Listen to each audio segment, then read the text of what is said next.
വളരെ അതിദാരുണമെന്നാണ് ഈ മരണത്തെക്കുറിച്ച് എനിക്ക് പറയാനുള്ളത്.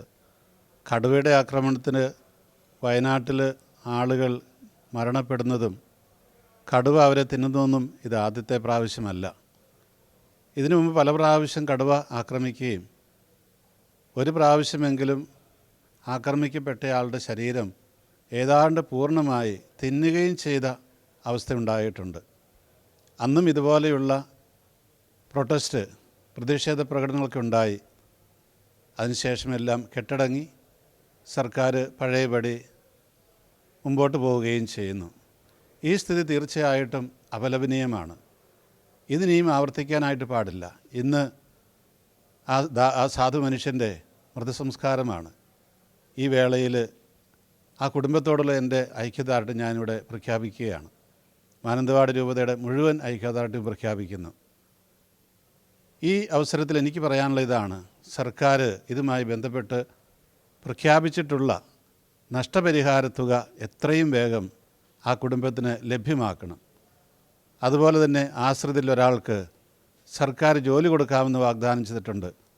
ഒട്ടും താമസമില്ലാതെ അത് നടപ്പാക്കണം. അതോടൊപ്പം തന്നെ സർവ്വസ്വതന്ത്രമായിട്ട് വിഹരിക്കുന്ന ഈ കടുവയെ പിടികൂടി ഇനി ഇങ്ങോട്ടെങ്ങും വരാത്ത രീതിയിൽ അതിനെ മറ്റെവിടെങ്കിലും കൊണ്ടുവിടണം.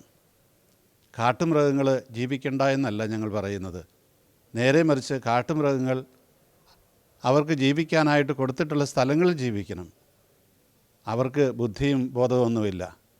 ബുദ്ധിയും ബോധമുണ്ട് എന്ന് പറയുന്ന അതിൻ്റെ ഉടമസ്ഥർ സ്വാഭാവികമായിട്ടും ചിന്തിക്കേണ്ട ഒരു കാര്യമുണ്ട്. ഈ മൃഗങ്ങൾ അതിനനുവദിക്കപ്പെട്ടിരിക്കുന്ന സ്ഥലങ്ങളിൽ തന്നെയാണ് ജീവിക്കുന്നത് എന്ന് ഉറപ്പുവരുത്താനുള്ള കടമയും ആ ഒരു ധാർമ്മിക ഉത്തരവാദിത്വമൊക്കെ ഈ കടുവയുടെയും മറ്റ് കാട്ടുമൃഗങ്ങളുടെയും എല്ലാം ഉടമസ്ഥരായ സർക്കാരിനുണ്ട് എന്നാണ് ഞാൻ വിശ്വസിക്കുന്നത്.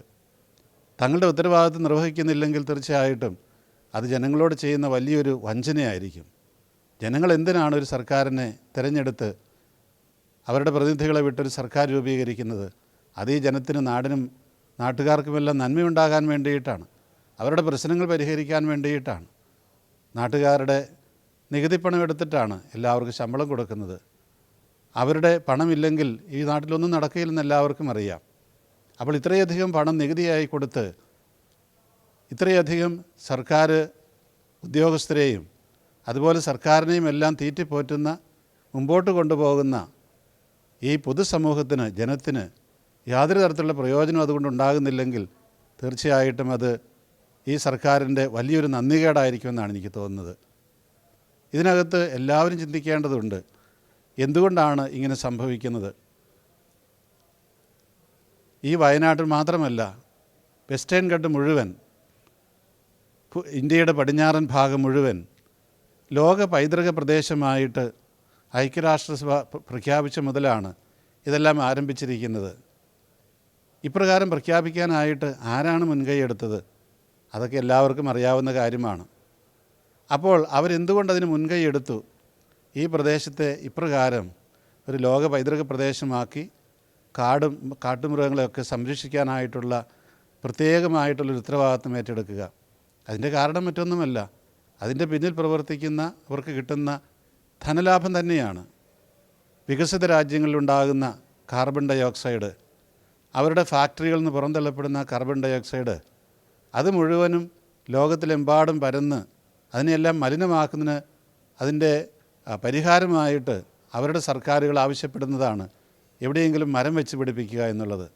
അവരുടെ രാജ്യത്ത് അത് സാധ്യമല്ലാത്തതുകൊണ്ട് ഇന്ത്യ പോലുള്ള മൂന്നാം ലോക രാജ്യങ്ങളിലേക്ക് അവർ ആ പണം കൊടുക്കുക ചെയ്യുന്നത്. എന്നിട്ട് എന്താണ്, ആ നാടുകളിൽ കാട് വെച്ച് പിടിപ്പിക്കണമെന്നുള്ളതാണ്.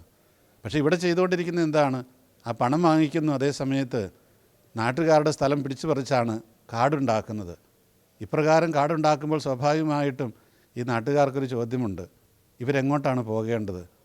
കാലാകാലങ്ങളായിട്ട് തങ്ങൾ അത്യധ്വാനം ചെയ്ത് പണം കൊടുത്ത് വാങ്ങിയ ഭൂമിയിൽ താമസിക്കാനും കൃഷി ചെയ്യാനും ഒക്കെയുള്ള, അതുപോലെ അവർക്ക് എല്ലാ രേഖകളുമുള്ള സ്ഥലത്താണ് അവർ ജീവിക്കുന്നത്. അവിടെ ജീവിക്കാനുള്ള അവകാശമില്ല എന്ന് പറഞ്ഞാൽ എന്തായിരിക്കും സ്ഥിതി എന്ന് നോക്കുക. തങ്ങളെ ഉപദ്രവിക്കാൻ വരുന്ന ഒരു മൃഗത്തെ ആട്ടി ഓടിക്കാൻ പോലും അവകാശമില്ലാത്തൊരു ജനതയായി, ഒരു നികൃഷ്ട ജനതയായി ഇതിനെ മാറ്റിക്കളഞ്ഞോ? എന്തുകൊണ്ടിങ്ങനെ സംഭവിക്കുന്നു? ഈ ഭൂമി മുഴുവൻ, അല്ല ഈ രാജ്യം മുഴുവൻ കാട്ടുമൃഗങ്ങൾക്കുള്ളതാണോ അതോ ഏതാനും കുറേ മനുഷ്യർക്കും ബാക്കിയെല്ലാം കാട്ടുമൃഗങ്ങൾക്കുള്ളതാണോ? ഇതൊക്കെ നമ്മുടെ മുമ്പിൽ ചോദ്യചിഹ്നങ്ങളാണ്. ഇനിയും എത്രയും വേഗം ഇതിനൊരു പരിഹാരം ഉണ്ടാക്കിയില്ലെങ്കിൽ തീർച്ചയായിട്ടും അതിശക്തമായിട്ട് തന്നെ ഇതിനെ നേരിടേണ്ടി വരും. ഫോറസ്റ്റ് ഉദ്യോഗസ്ഥർ, വന്യജീവി സങ്കേതത്തിലെ ഉദ്യോഗസ്ഥർ, ഇവർക്കെല്ലാം വലിയ ഉത്തരവാദിത്വമുണ്ടെന്നാണ് ഞാൻ കരുതുന്നത്. നിങ്ങളുടെ എല്ലാ ശമ്പളം സ്വാഭാവികമായിട്ടും ഈ ജനത്തിൻ്റെ എല്ലാം നികുതിയിൽ നിന്നാണ് കിട്ടുന്നത്. അതുകൊണ്ട് തന്നെ നിങ്ങൾക്ക് ഈ ജനത്തോട് വലിയൊരു ഉത്തരവാദിത്വമുണ്ട്. എനിക്ക് സർക്കാരിനോടും ഉദ്യോഗസ്ഥരോടൊക്കെ ഇത്രയേ പറയാനുള്ളൂ. നിങ്ങളെ ഏൽപ്പിച്ചിരിക്കുന്ന ദൗത്യം കൃത്യമായിട്ട് നിർവഹിക്കുക. നിങ്ങൾക്ക് കിട്ടുന്ന ശമ്പളം കൊണ്ട് നിങ്ങൾ സംതൃപ്തരാകുക. ഈ ജനത്തിൻ്റെ ജീവൻ വിറ്റിട്ട്, ആ ജനത്തെ വിറ്റിട്ട് നിങ്ങൾക്ക് പണം കിട്ടണമെന്നൊക്കെ പറയുന്നത് തീർച്ചയായിട്ടും അത് ശരിയായൊരു കാര്യമല്ല. ഈ ജനം ജീവിച്ചു പോകണ്ടേ? അവരെങ്ങോട്ട് പോകും? അവർക്ക് കൃഷി ചെയ്യണ്ടേ? അവർ കൃഷി ചെയ്യാതെ എങ്ങനെ ജീവിക്കും? അതുമല്ലെങ്കിൽ അവർക്ക് വീട് വെച്ച് താമസിക്കണ്ടേ? വീട് വെച്ച് താമസിക്കാൻ പറ്റുന്നില്ല. കാരണം ഈ പറയുന്നത് പോലെ ആനയൊക്കെ വന്നതെല്ലാം നശിപ്പിക്കുകയാണ്. കുട്ടികളെ സ്കൂളിൽ അയക്കാനായിട്ട് പേടിക്കണം. കാരണം ഏത് സമയത്താണ് കടുവ ഇറങ്ങുകയെന്ന് അറിഞ്ഞുകൂടാ. ഒരു കൃഷിയും ചെയ്യാൻ പറ്റാത്ത അവസ്ഥ. ആനയും കടുവയും അതുപോലെ തന്നെ കാട്ടാടുകളും കുരങ്ങുമെല്ലാം വന്ന് ഉള്ളതെല്ലാം നശിപ്പിക്കുന്ന ഈ അവസ്ഥാവിശേഷം ഇത് വയനാട്ടിൽ മാത്രമൊന്നുമല്ല. ഈ മാനന്തവാടി രൂപതയുടെ ഭാഗങ്ങൾ ഉൾക്കൊള്ളുന്ന നിലമ്പൂർ ഭാഗം, കൊട്ടിയൂർ ഭാഗം, ആറളം ഭാഗവുമായിട്ട് ബന്ധപ്പെട്ടത്, ഇടുക്കി ജില്ലയിൽ ഇവിടെയെല്ലാം ഈ പ്രശ്നങ്ങളുണ്ട്. എന്തുകൊണ്ട് ഇങ്ങനെയൊക്കെ സംഭവിക്കുന്നു? തീർച്ചയായിട്ടും അധികാരികൾ, പ്രിയപ്പെട്ടവർ, നിങ്ങളുടെ കണ്ണ് തുറക്കണം. കണ്ണ് തുറന്ന് ജനതയ്ക്ക് ജീവിക്കാനുള്ളൊരു അവസരം ഉണ്ടാക്കി കൊടുക്കണം. എല്ലാവരും അത് ശ്രദ്ധിക്കുമെന്നാണ് എൻ്റെ ഒരു വിശ്വാസം. എല്ലാവർക്കും തീർച്ചയായിട്ടും മുമ്പോട്ട് പോകാനുള്ള ആ ഒരു ഇച്ഛാശക്തിയും ധാർമ്മിക ബോധമൊക്കെ ഉണ്ടാകട്ടെ എന്നാണ് എൻ്റെ ആശംസയും പ്രാർത്ഥനയും.